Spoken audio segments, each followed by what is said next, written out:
Right, greetings all, here we are again. It's now time for the latest update from the machine shop, where we're up to and what we're on with. First thing to look at, we've got one of the safety valve bases that Barry was working on last week, and what he's now done is he's now got it, he's got the holes machined for the mounting studs. There's also these three tapped holes here. They basically hold the valve itself together when it's been assembled, and then these holes here, they are what the mounting studs are actually mounted to the top of the boiler go through and hold the whole valve down onto the top of the boiler. So there's another little job that he's got done. He's also taken on another little project, which is looking at our Speedo Calibration Rig, which is a fine piece of kit. It works fine for calibrating Speedos. The only problem is when the time actually comes to move it from A to B, it's politely described as unwieldy. So he's also quietly remanufacturing that with some new wheels on it, so it's got slightly less of a sort of shopping trolley factor to it and more easily steered. So that's one of the jobs we're on with. The other job we've been on with is those remetaled bushes for 825, so we'll have a look at those. Right, so here we are with the latest on 825's bushes. There's another one of the remetaled bushes. That's the right-hand trailing bush. It's just gone into the Mostana now, and we're just taking the first cuts in cleaning up the cast-in white metal and starting to get to... Well, what I'll start to do now is what I call dialing the DRO. The DRO should have a diameter on it, if it wasn't flashing so badly, that is what it thinks it's cutting to. The next job is to, once I've taken that cut, then measure the finished diameter with the micrometer and just check that the two, reality and the box of electronics, actually agree with each other, and I call that dialing in. Basically what it means is then when I put a cut on, the DRO will accurately tell me what the finished diameter from that cut actually will be, okay? So that's in progress. And then over here are the two leading bushes, which have been brought up to finished size, and they've also had that radius I mentioned last week that we can see on the outer edge here. They've had that added where they butt up against the crank pins. You'll notice there's a flange of swarf of waste in the bottom there that's yet to come out. That's because I haven't faced the bushes on the other end yet. I'll do that all in one go. The reason I'm doing it like that is I've got the 4-jaw chuck, and it's easiest for the 4-jaw to leave it set to one sort of particular size range, which in this case is the outside diameter of the bushes, than chop and change in between the two. So okay, there's some progress so far. Right, it's another one that's just a quick, completely random aside. I'm pointing the camera at a bit of swarf, and you might finally think, why? Oh god, he's finally flipped. No, this is just to show a light bit of recycling we do. This is the white metal swarf left over from doing 825's rod brasses, and this will actually be immediately recycled in-house. We recover the swarf, we keep it separate, we keep it clean so it's contaminated bronze or any other materials, and then it will go straight back into the crucible, be melted down, and be recast into other bushes or crossheads or other parts that require white metal in them. We can recast the white metal several times. Every time it's cast, the alloy composition changes slightly, and so the metal changes its behaviour and its hardness. But this is what we will call new white metal. That is, it's only been cast once, and so we'll get a couple more goes out of this stuff. So there you go, just a little bit of recycling for you as well. Right, just another quick one. The last job to do on these is, as I said earlier, to put this radius in. This is the last remetal bush. It's now been bored to finished size, and so the last job is to put this radius in so it'll sit snugly up against the crank pin. To do that, I use a form tool. There we go, a form tool, one of. All it is just a chunk of tool steel, and into the end of it, I've ground the profile of the desired radius, which is 5/16 of an inch, as we can see from this gauge. You can see how the gauge matches the form tool. That's done with just hand grinding, just basically trial and error.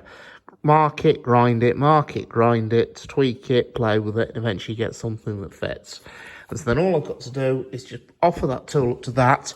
And when I say a form tool, that is the form of the tool there is replicated on the work when you feed it out into the work. So that's the last stage of the job to do, and that's done. So that's all of 825's remetaled bushes now ready to go. We've just got the 2 new bushes which will be being filled with white metal. Okay? Right, last job to do is just simply go on the facing tool and just clear off the excess white metal off the back. You'll remember seeing this, there's a flange of excess white metal on the inside. Well, the way I've set that up is that as I've bored it out, the inner edge of that flange is actually sticking out beyond the bush. So when I clean this face up with a knife tool, which is that little beastie there, when I clean it up with that tool, it just cuts that excess flange off. So all I've got to do is just do a quick once round the scraper just to clean up the corners, and it's done. So that's all the remetaled bushes. The machining on those is finished. All they now need is oil pants, and they're done, ready to go. Right, another job we're on with while we're also got those bushes for 825 finished, or in this case while I'm waiting for some of the bushes to be metaled on 825, is the bogie axle boxes off 44806. The job here is that these side thrust faces here, they're white metalled and they've worn. So what we've done is the white metal has been puddled up with fresh. That's fresh metal is melted in with a torch to build the thickness up rather than just melting it all off and recasting, because recasting you have to heat the whole box up, at which point you'll probably melt the crown out as well, so you'll be making an awful lot of work. So anyway, those have been puddled up with fresh white metal, and that face is as puddled there, and the next job is to machine them back to acceptable clearances in the horn guides.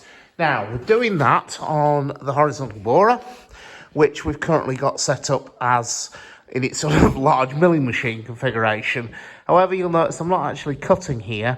What I'm doing is the first step, that is aligning the axle box so it's absolutely square to the spindle. And once again, I'm using a clock gauge, except this time I've got it set up on this slightly Heath Robinson arrangement, but which actually works absolutely brilliantly, where it's clamped to the shank of the cutter that's in the spindle, and then all I'm doing is running a clock gauge up and down that face, and then with the prescribed precision implement gently tapping the box backwards and forwards until the clock gauge reads 0.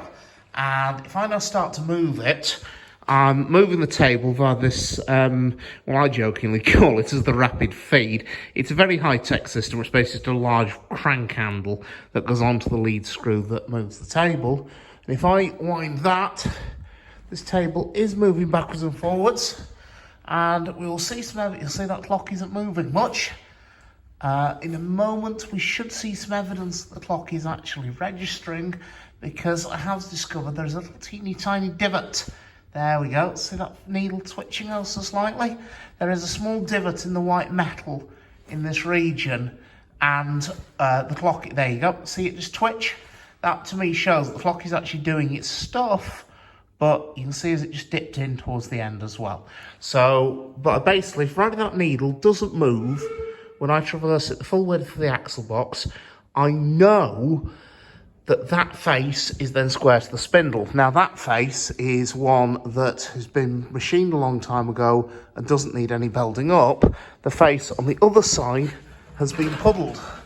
So I can then clamp that box down to the table. You can see the clamps already sat in place, ready to be tightened. And then this table, as I've shown before, this whole upper table here is on a bearing and on a jack. So you can actually unclamp it, lift it, and then very easily spin it round in 90-degree increments. So once I've got the box clamped down, I'll then spin that table around 180 degrees, and I can then machine that puddled face. We'll repeat that for each and every of the axle boxes going. I think 2 of them have faces that are already machined. The 4th has had to have both faces puddled. That was really slightly more challenging to dial in, because what I'll actually have to find is another datum on the axle box that is actually square, and on axle boxes of this vintage, that's far easier said than done. So anyway, there's another little job we're on with. Right, on 44806's axle boxes. Here's the first one that we saw a minute ago being aligned. Well, it's now finished to come off the machine. This one's a relatively straightforward one because on this, all we've had to do is there's just one thrust face that's been puddled up to machine back to clearance. The other thrust face was good. So establishing the distances was dead easy. We could use that face as our datum and simply measure across the boxes. However, some of the others, like the next one that we've got on the machine, are slightly more challenging because with this one, there's actually puddling work being done on both faces, and so we haven't got that datum anymore. So the first job with this, once I've got it aligned, will be to establish a datum point in the middle. You assume with these that the crown is central to the box. If you start saying whether it is or not, it gets a bit debatable. And then we can work out from the centre line to these two faces here and here where the underkeeps go. These can then give us a datum point to establish the positions of the faces, and so then they can then be machined back to what they should be. To work out what distances those are, we already have measurements that Andrew Jeffrey took of, let me just find them, let me find our set, there we go. There's some of the measurements he took of axle boxes. Yes, I know they were taken in February last year, but hey ho. Anyway, and so what he's done there is he's taken the width of the horn, the width between the horn guides on the bogie.